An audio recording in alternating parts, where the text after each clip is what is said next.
Estamos de volta com o Morning Call para falar sobre a crise elétrica na Grande São Paulo. A Enel corre agora o risco de perder o seu contrato de distribuição de energia. Nesse contexto, conversamos com Alexandre Leite, sócio da Dias Carneiro Advogados. Um ótimo dia a você, Alexandre. Há riscos reais de a Enel perder este contrato, de a caducidade realmente acontecer? Eu gostaria de entender quais são, eventualmente, os argumentos contra a concessionária e o que a concessionária pode usar em sua defesa para, claro, se proteger da perda deste contrato, que vai até 2028, ou seja, faltam pouco mais de 2 anos para que ele se encerre de vez. Bom dia para toda a CNN, para os telespectadores. Olha, primeiro precisa ter um processo administrativo com direito de defesa para a concessionária, né? E nesse processo administrativo que vai acontecer no âmbito da ANEEL, eles vão apurar a real culpa da concessionária ou não nos eventos que a gente tem vivido. Isso acontece com qualquer evento de punição de qualquer concessionário de energia elétrica, seja de uma distribuidora, seja de uma transmissora ou de um gerador. Tá? O fato é que, ao longo desse processo administrativo, vai se dar o direito de defesa para a companhia e vão se apurar as reais culpas ou até onde foi a culpa da concessionária. E a caducidade, ela geralmente é sempre a última ratio que a gente fala, né? É a última consequência. Antes tem multas, tem uma série de outras medidas que são aplicadas antes da caducidade da própria concessão, tá? A caducidade da concessão é algo extremamente difícil, especialmente para a distribuidora de energia, porque é um serviço muito complexo e é sempre tratada como uma última consequência, porque a caducidade não é um processo simples, tanto é que a gente chegou a ter quase alguns processos de caducidade, mas nunca chegamos a ter um processo de caducidade de distribuidora de energia, mesmo no Brasil, tá? Isso é uma coisa muito difícil. Com relação à culpa da concessionária, a gente precisa de fato apurar se a concessionária descumpriu os contratos de concessão.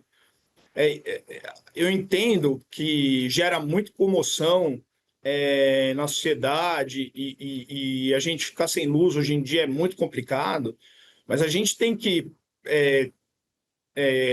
ter claro que a gente viu um ciclone extratropical aparentemente aqui, assim como teve no ano passado, que não são coisas corriqueiras corriqueiras no dia a dia da população, e isso gera consequências que a Enel ou qualquer concessionário que seja não consiga evitar e não consegue mitigar como a contento da população. São casos excepcionais que muitas vezes excluem a culpa da própria concessionária, que pouco poderia fazer para evitar um ciclone extratropical.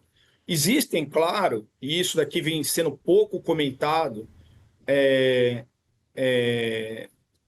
outras razões pelas quais isso daqui vem acontecendo.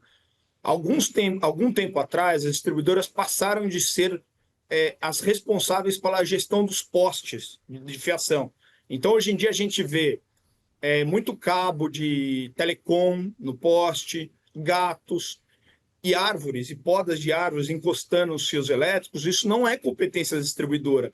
Quando tem um vento muito forte, cai o cabo, cai a árvore em cima dos cabos, interrompe o fornecimento, e isso não é competência da distribuidora, ela pouco pode fazê-lo. Ela acaba sendo responsabilizada sem ter a culpa de fato disso daqui. Especialmente em São Paulo, a gente tem tido um problema recorrente com poda de árvore. Então, assim, a competência disso daí é do poder público, de fiscalizar isso, e as distribuidoras acabam pagando por uma consequência que ela é tão vítima quanto a sociedade, infelizmente. Prefeito, eu peguei o regulamento da ANEEL sobre quais são, talvez, os motivos que levam à caducidade de um contrato. Primeiro, descumprimento do contrato ou da lei. E aí será avaliado administrativamente se a Enel, perdão, descumpriu ou não o contrato. Paralisação do serviço, esse é um dos quesitos para a caducidade. Mas há na regulamentação um adendo, diz que, exceto em casos de força maior ou eventos imprevisíveis, no caso, este ciclone extratropical que você menciona, que deixou parte da cidade de São Paulo sem luz durante 4 a 5 dias. Perda da capacidade da empresa, quando a concessionária não tem mais condições de prestar serviço em São Paulo. Na maior parte do tempo, a energia é distribuída de forma normal, mas há essa crítica recorrente da cidade de São Paulo, principalmente da prefeitura e também do governo, a qualidade do serviço da Enel. Inclusive, qualidade é outro termo. Serviço ruim ou deficiente para a região. Multas não cumpridas, desobediência à ANEEL são outros termos, mas eu acredito que os que serão foco deste processo administrativo são os que eu já mencionei. Pergunta que eu faço a você. Primeiro, faltam menos de 2 anos. Eu disse mais de 2 anos, não é porque eu estava com 2028 na cabeça, mas o contrato vence em junho de 2028. Então, são menos de 2 anos para que o contrato acabe de vez com a Enel. Há tempo para este processo administrativo? E segunda pergunta, meu caro, a partir de 2028, há mudanças essenciais para o contrato de distribuição de energia? Esse foi fechado lá em 1998, ou seja, são quase 30 anos, vão completar 30 anos em 2028, um contrato. Precisamos de atualizações urgentes para evitar problemas como este, ou o contrato, à época feito, ele dá salvaguardas suficientes para abastecimento de energia em São Paulo? Bom, primeiro respondendo a pergunta sobre se há tempo para o processo administrativo acontecer, eu entendo que é um processo, pela natureza, como eu já coloquei, extremamente complicado e que, ainda que haja tempo hábil, provavelmente ele coincidiria com o fim da concessão. Mas é extremamente importante mencionar aqui que a gente está num processo agora no setor elétrico, na distribuição de energia, na renovação dos contratos de distribuição de energia. Tá? Então, assim, nesse exato momento, e salvo melhor juízo, a Enel quer renovar o contrato de São Paulo.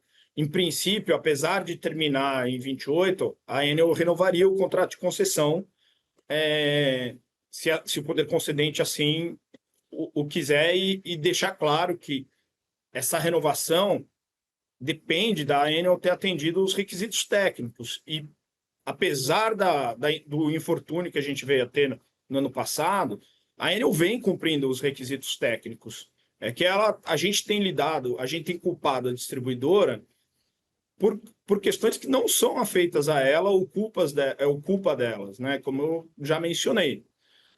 Acerca das mudanças que estão sendo feitas nos contratos de concessão, o novo contrato de concessão, que já foi desenhado pelo Ministério de Minas e Energia e está em andamento, essa renovação de concessão, já prevê uma série de inovações relativas ao contrato muito antigo, de fato, que a gente tinha ali na distribuição, especialmente para modernizar o serviço de distribuição, tá? Mas muitas das regulações que acontecem na distribuição, ela não está apenas no contrato, ela está em resoluções normativas da ANEEL, que vem subsequentemente regulando a qualidade do serviço e do atendimento das distribuidoras.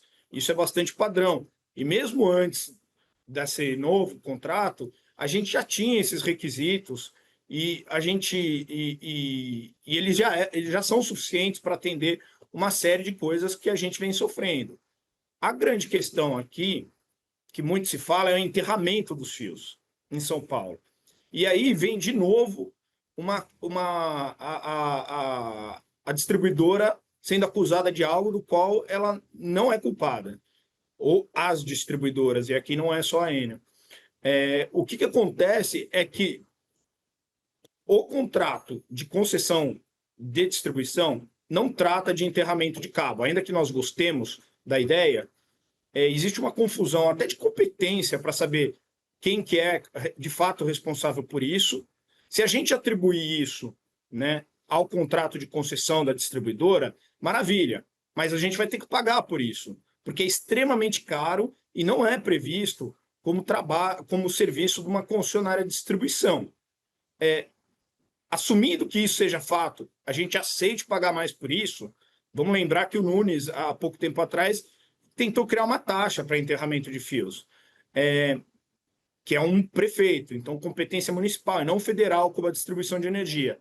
Se a gente atribuir isso à concessionária de distribuição e começar a remunerá-la para isso, assumindo que a gente o faça, a gente vai ter que ter uma coordenação bastante complexa do município, que vai permitir fechamento de determinadas vias para a distribuidora poder fazer essa obra.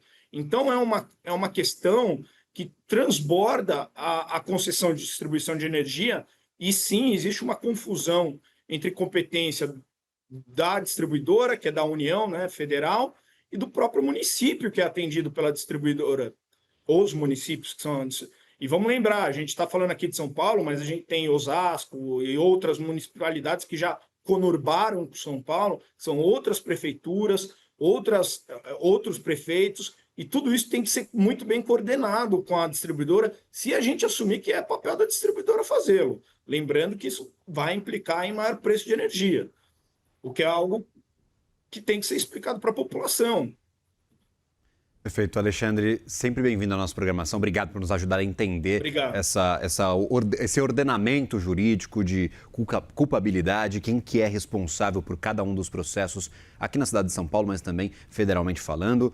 Um ótimo dia a você, um bom trabalho, até uma próxima. Ótimo dia, um abraço. Até.